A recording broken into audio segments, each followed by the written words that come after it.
Hey there, Brady here with your daily tennis lesson. So we're looking at topspin this week, and today I want to look at maximizing your topspin, helping you understand ideas that really help create heavy amounts of topspin, and then a possible misconception about how to get more topspin.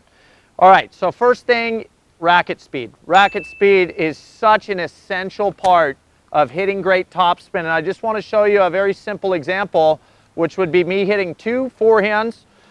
Very similar stroke, if not the exact same stroke. And on the first swing, you're going to recognize that I just have an average amount of racket speed going on. And I think we'll see some topspin, but I don't think it's going to blow your doors off. Let's have a look. Okay, that ball is definitely rotating. As I'm watching it cross the net, and this is something I always key into to recognize if I'm getting the amount of spin that I want, I take a look when the ball is out over the net. How quickly does it get from its peak to hitting the ground?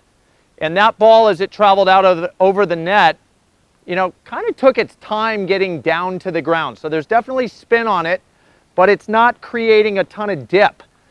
And so now I'm going to take the same stroke and I'm just going to create more racket speed going through the ball.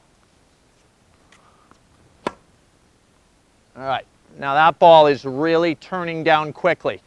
Whether that lands shallow, deep, down the line, cross court, whatever you may have, we want that effect when we're maximizing topspin, that the ball turns down very quickly into your opponent's side of the court, because that means the ball is going to elevate up and a lot of times create that tougher bounce for your opponent, while at the same time hopefully giving you a little more margin for error over the top of the net. So to me, racket speed is essential for maximizing topspin.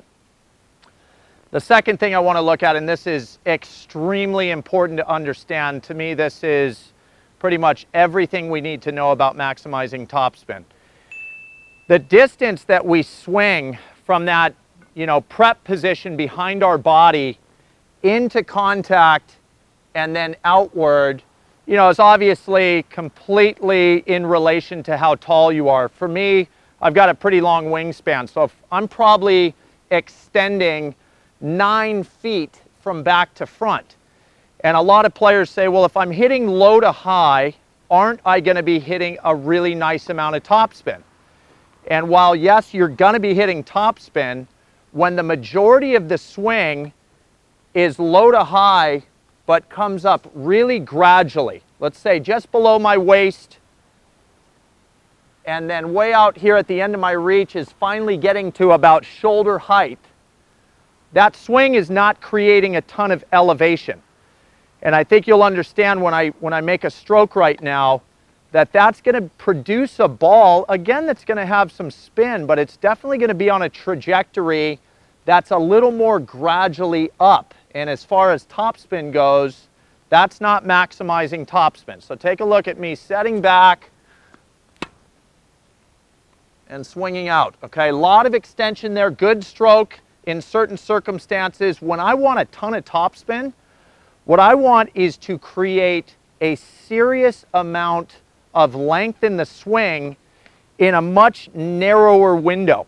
Okay, I don't want it to occur from way behind me out in front of me. I want all that elevation to occur in a much tighter window.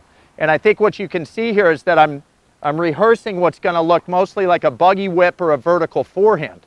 And as I do that, the strings create what we consider a lot thinner contact on the ball. I'm compressing the ball less through the back of it, and I'm creating thinner contact on the back of the ball, which is going to create an extreme amount of rotation. So combine that with my racket speed, this thing is really going to jump up and then down into the court. So I'm trying to create all that extension in this tighter window here. Okay, that is so much more topspin than the swing that I used, going more gradually from back to front. Now, like I said, there's no musts when it comes to topspin, but I think we understand that in the pro game, they are maxing out topspin in a lot of situations. and sometimes hitting a ball that goes through the court a little more with a little less spin. But for all of you out there who feel like you need to improve the level of your topspin, you've got to start incorporating that racket speed we talked about with way more of a vertical strike on the ball to get that thinner contact, okay? Now, third thing I'm going to say, and this, I get this a lot, is, well, doesn't the grip that I hold create topspin? And I want to dispel that for sure. You look at a Rafael Nadal, he's actually in a semi-Western grip. A lot of people think he's in full Western because of the amount of spin that he gets.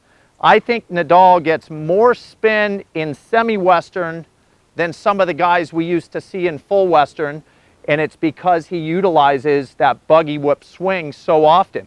You look at Federer, he's in an Eastern forehand grip, which as you look at those strings, that doesn't look like it's going to create a lot of topspin, but Federer a lot of times gets that racket moving really vertically up the ball. So he creates an enormous amount of topspin for being in a grip that traditionally a lot of people think is for a flat ball strike. Okay, now I think when we look at, say, a semi or full Western, that can promote topspin, because I don't see how I'm actually going to get the ball over the net if I try to hit a little more through the ball with a kind of a full Western grip. It's just probably not going to go over. That really didn't have hardly any topspin at all, and the strings are very shut. So what the grip does is it can promote topspin. The only way I could take that grip and now get it over the net is to swing vertically. Okay, so be very careful that you think that just because you hold the racket a little more shut, that you're going to be getting a lot of topspin. It can help out, but it's not what's creating it. It's racket speed and creating a swing that goes a little steeper up the back of the tennis ball. Okay? Hope that was really helpful. That's all I got for you guys today. Please click like below this video, and if you have not subscribed to our channel yet, please do so, as well as check down below me in the description of this video. You'll find the link to 3 free courses that Mark and I have put together. I think you'll find those really helpful as well. All right, so until next time, be well. We'll see you soon at Daily Tennis Lesson.